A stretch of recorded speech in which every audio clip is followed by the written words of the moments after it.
husband, but those are the real questions.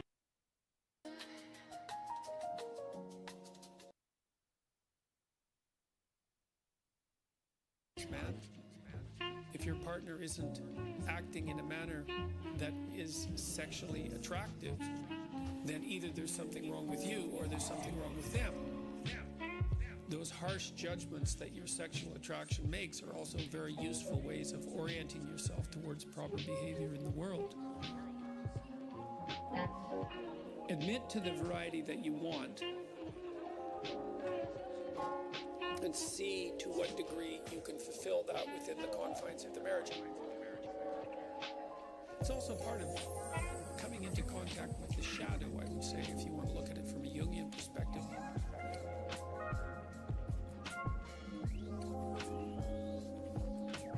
You might have all sorts of sexual desires that part of you feels should remain taboo.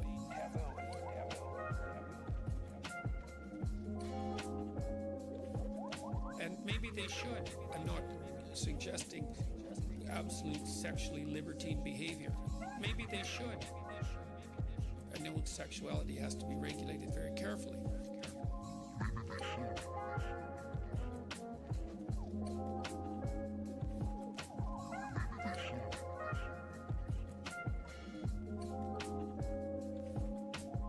You might be able to push yourself with some time and effort and contemplation and some admission of fantasy and all of that into domains of sexual satisfaction that you haven't achieved before.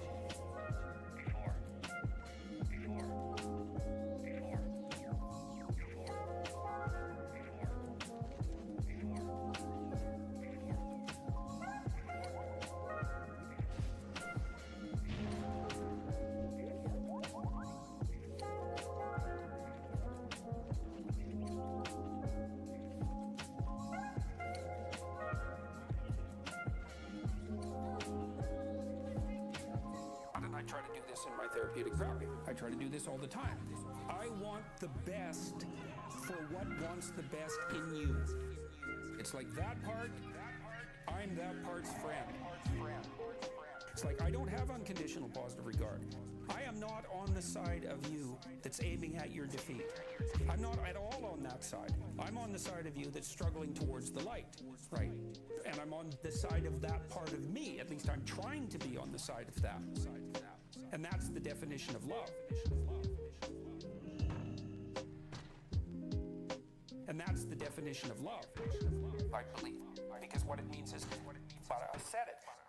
I truly want the best for what wants the best in you. Yeah. And people love that.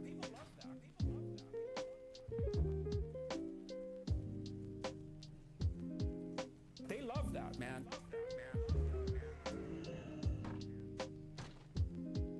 I'm trying to figure out what's the best for us.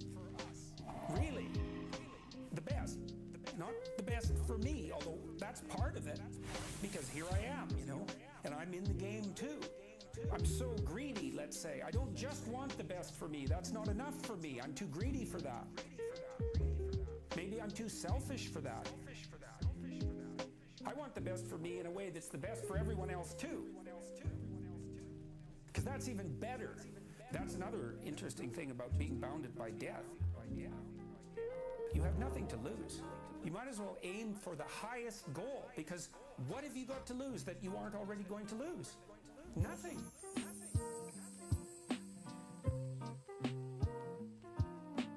Nothing. And you have everything, hypothetically, to gain.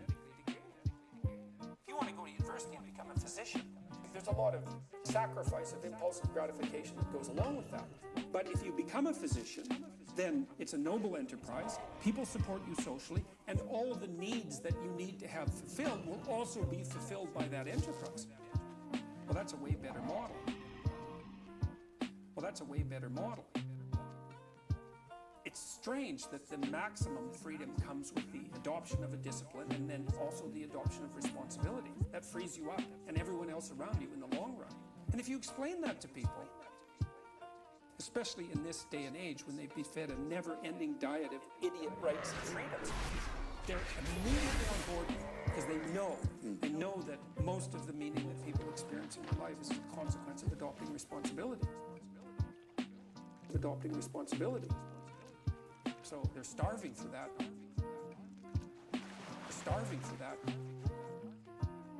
They're starving for that idea to be articulated. It's as if something like the following happened as humanity developed.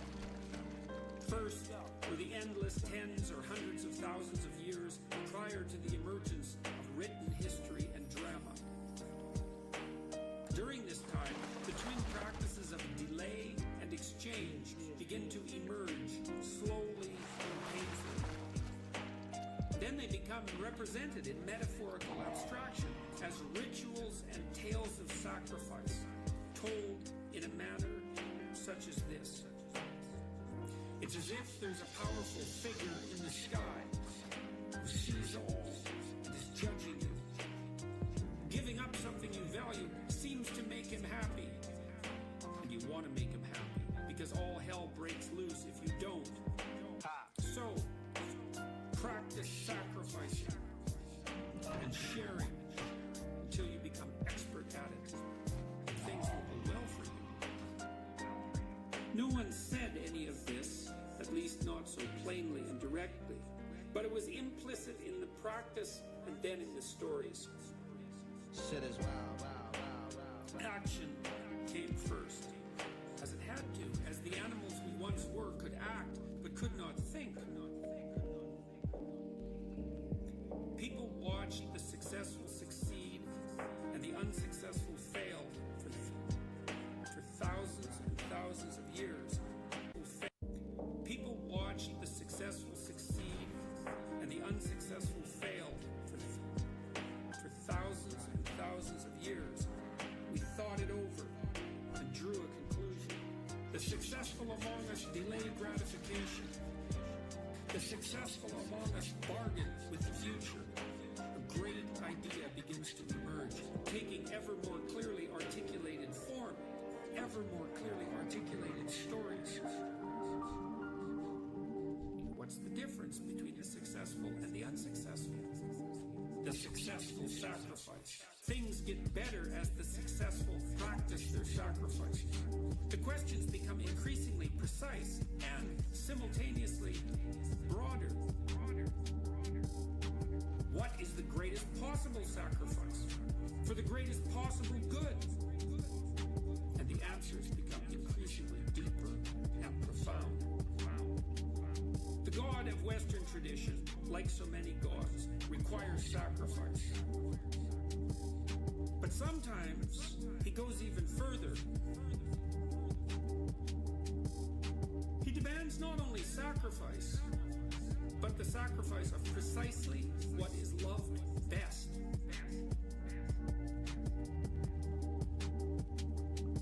We'll start our analysis with a truism. Stark, self-evident, and understated. Sometimes things do not go well. That seems to have much to do with the terrible nature of the world, with its plagues and famines and tyrannies and betrayals. But here's the rub. Sometimes when things are not going well, it's not the world that's the cause. The cause is instead that which is currently most valued, subjectively and personally. Why? Because the world is revealed to an indeterminate degree through the template of your values. Thus, if the world you're seeing is not the world you want, it's time to examine your values. It's time to rid yourself of your current presuppositions. It's time to let go.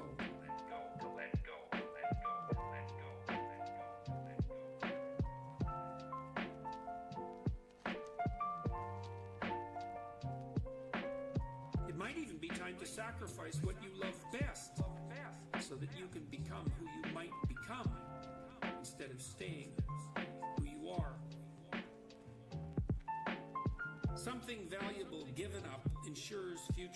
prosperity.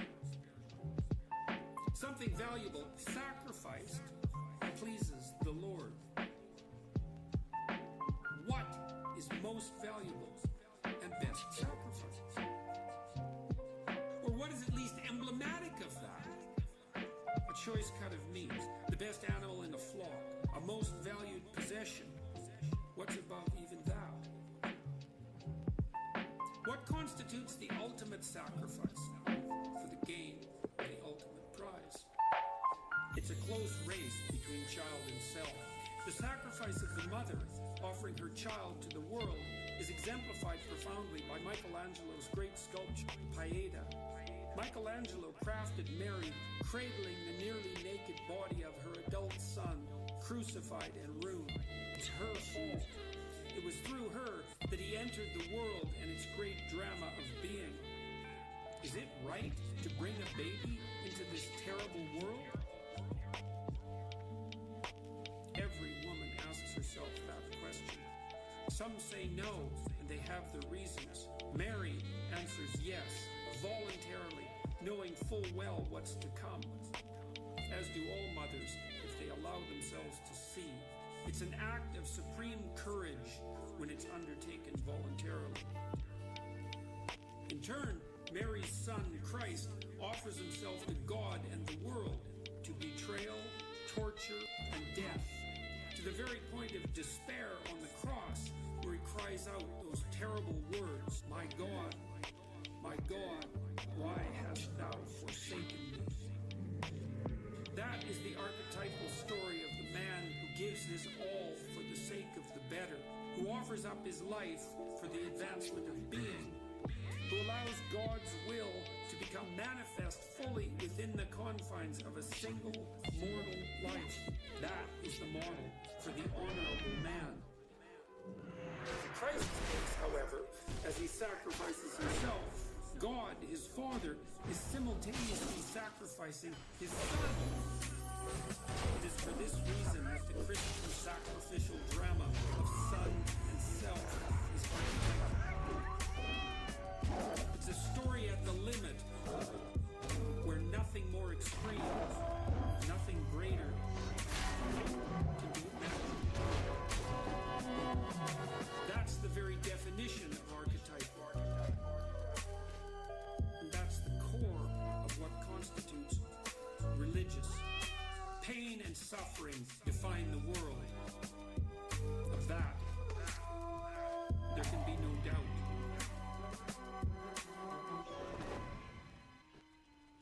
Sacrifice can hold pain and suffering in abeyance to a greater or lesser degree. And greater sacrifices can do that more effectively than lesser. Of that, there can be no doubt. Everyone holds this knowledge in their souls.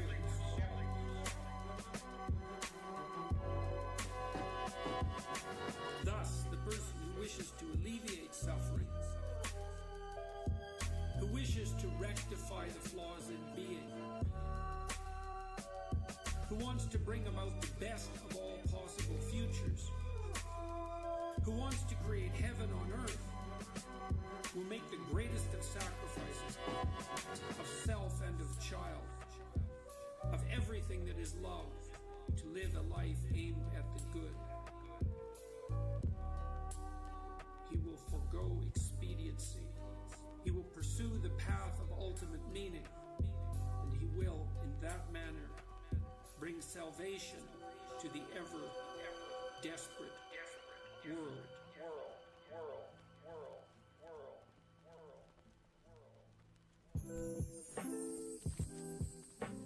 Archetypal themes are archetypal because they actually speak of the structure of human experience. That's why they last. And human experience has a pattern. You don't have the capacity to articulate that pattern as an individual, in part because your life is too short. You just can't figure it out. But the ancient representations of those patterns are everywhere around you. You know some of them in image. You cotton onto them automatic. You fall into them if you go to a movie, for example, because movies always express archetypal themes. If you hear them articulated, you think, I knew that. I knew that. I knew that. I knew that. That's the Platonic idea of learning as remembering. Your soul already knows, but it doesn't have the words.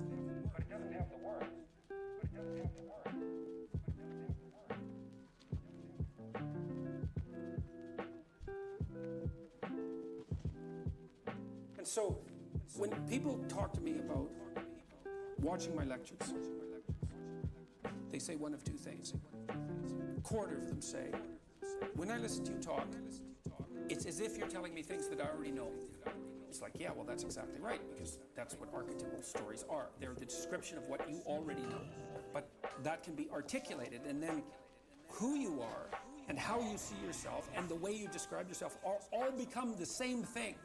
So that's wonderful. Then you're not at odds with yourself. You're a functioning unity, and that makes you much stronger and more indomitable than you would otherwise be.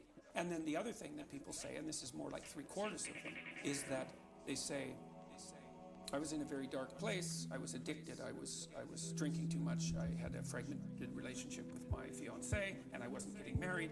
Things weren't going very well with my family. My relationship with my father was damaged. I didn't have any aim. I was wasting my time. Some variant of that, some combination of those. And they said, well, I've been watching your lectures. I've decided to establish a purpose. I'm trying to tell the truth, and things are way better.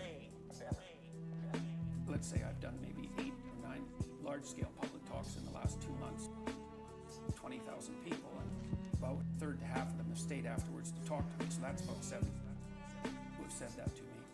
And then people stop me on the street all the time and tell me exactly that story, which is just, you can't imagine how good it is to be able to go to places you've never been and to have people stop you on the streets. Well, look, my life is way better than it was. It's like, it's so good. And I've got like, I don't know, 35,000 letters from people. More than that, I can't keep track. It's exactly the same thing. A quarter of them say, well, you've given me the words to say what I already knew was true, and thank you for that. My father, he's 81. I put him in charge of going through my viewer email, which is an overwhelming job, but he's overwhelmed by the fact that so many people are writing and saying the same thing. I have a purpose, man. My life actually matters. I finally realized that, and I'm putting it into practice. I'm bearing up under the heaviest load I can imagine, and it's really helping. My God, that's tens of thousands of responses. You couldn't hope for anything better. There's zero harm. It's just people putting their lives together. They're not mucking about with other people. They're not trying to make broad-scale social transformations about which they have no idea. They're trying to make their immediate environment better, and it's working.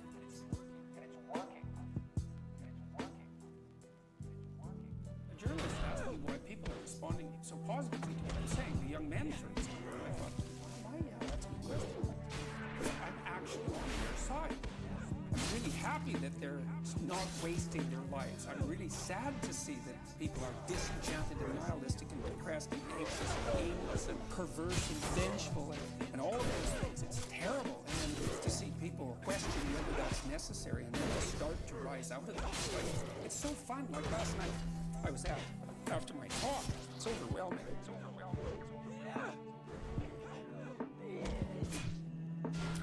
Think about these things, but I was after my talk last night, and so all these people line up, and they have their 15 seconds with me, and they're kind of tentative. They're excited and tentative when they come up to talk to me, and then they have 15 seconds of time to tell me something. I'm really listening to them.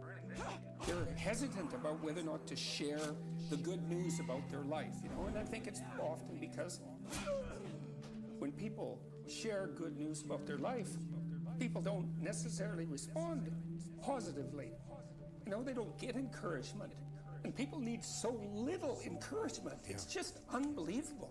And so they'll tell me something good, and I think, God, that's so good. And somebody says, oh, I'm getting along way better with my father. That's right, you will get back. You will get back, bro. Great. I'll give it back, don't worry about it. You can't overstate the power of that for individuals to get their Let's fuck them up. Let's fuck them up real bad, bro. Powerful force. And every single person this. gets their act together a little bit. Has the We have capacity full to talents, spread we that do. around.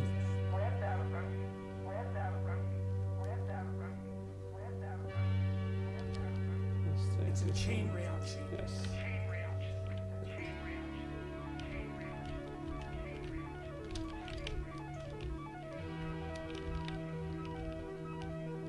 It's a chain reaction.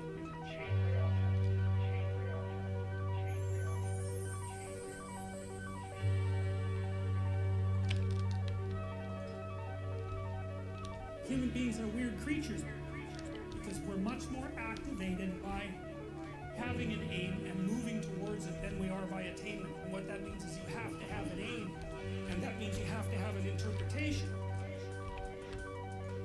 It also means that the nobler the aim, the better your life. And that's a really interesting thing to know because, you've heard ever since you were tiny that you should act like a good person. You shouldn't lie, for example. And you might think, well, why the hell should I act like a good person and why not lie? I mean, even a 3-year-old can ask that question because smart kids learn to lie earlier, by the way. Why not twist the fabric of reality so that it serves your specific short-term need? That's a great question. Why act morally? If you can get away with something and it brings you closer to something you want, why not do it? These are good questions. It's not self-evident. Well, you destabilize yourself and things become chaotic. That's not good. That's not good. And if you don't have a noble aim, that's not good. That's not good. That's not good. You have nothing but shallow, trivial pleasures. And they don't sustain you. And that's not good. Because life is so difficult, it's so much suffering, it's so complex, it ends, and everyone dies, and it's painful. It's like without a noble aim, how can you withstand any of that? You can't. You become desperate, and once you become desperate, things go from bad to worse very rapidly. And so there's the idea of the noble aim. It's something that's necessary. It's the bread that people cannot live without, right? It's not physical bread. It's the noble aim. It's the noble aim. And what is that? Well, it's to pay attention. It's to speak properly. It's to confront chaos. It's to make a better world.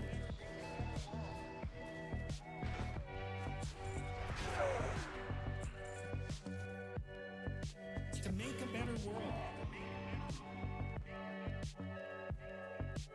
Make a better world. Make a better world. It's to make a better world.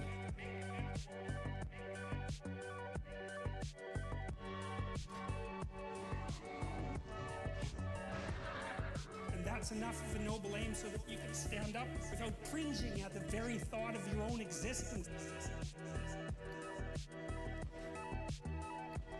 So that you can do something that's worthwhile to justify your wretched position on the planet.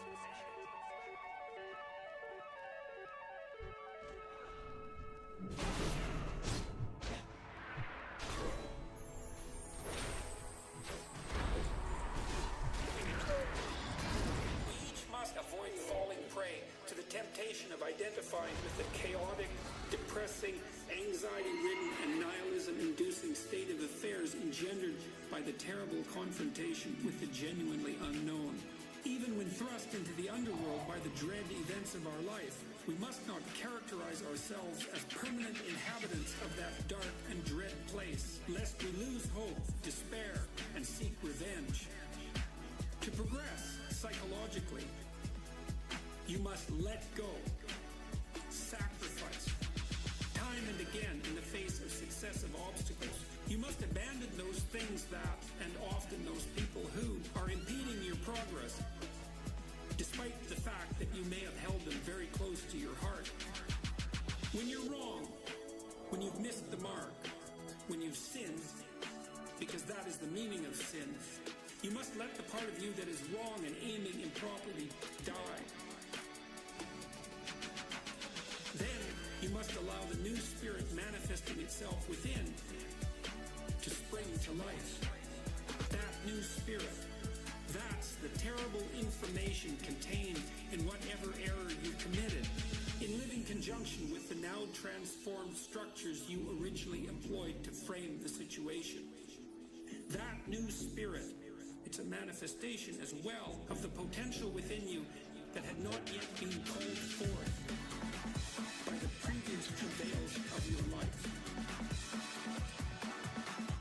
Christ is symbolically the way and the truth of life, and no one comes to the Father except through him. Embracing the process of voluntary death and rebirth that is identical with psychological development means determining to move forward and upward despite the horrors of life. It means as well, symbolically speaking, rejuvenating the dead father, or rescuing him from stagnation and deterioration in the eternal underworld. We are all the slaves of Pharisees and lawyers, of those who place dogma above spirit at the cost of spirit. We are all subject to betrayal by ourselves and by all those who surround us. We are all facing extinction in the most torturous of manners. But there is a spirit within us with sufficient courage to confront the true horrors of existence forthrightly, to allow the transformation, even death.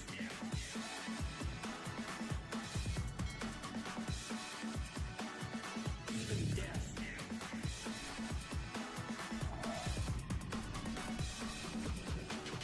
Even death.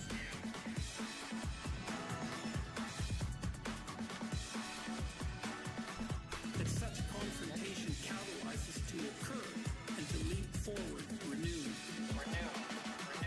How is it that life might prevail in the face of death and hell, with arms open, embracing its fate? We are all fallen creatures, and we all know it. We are all separated from what should be and thrown into the world of death and despair. We are all brutally crucified on the cross that is the reality of life itself. To rebel against that fate merely worsens it, transforming what could be mere tragedy into something indistinguishable from hell. To argue bitterly and despair around the deathbed of a loved one is to turn all the pain of death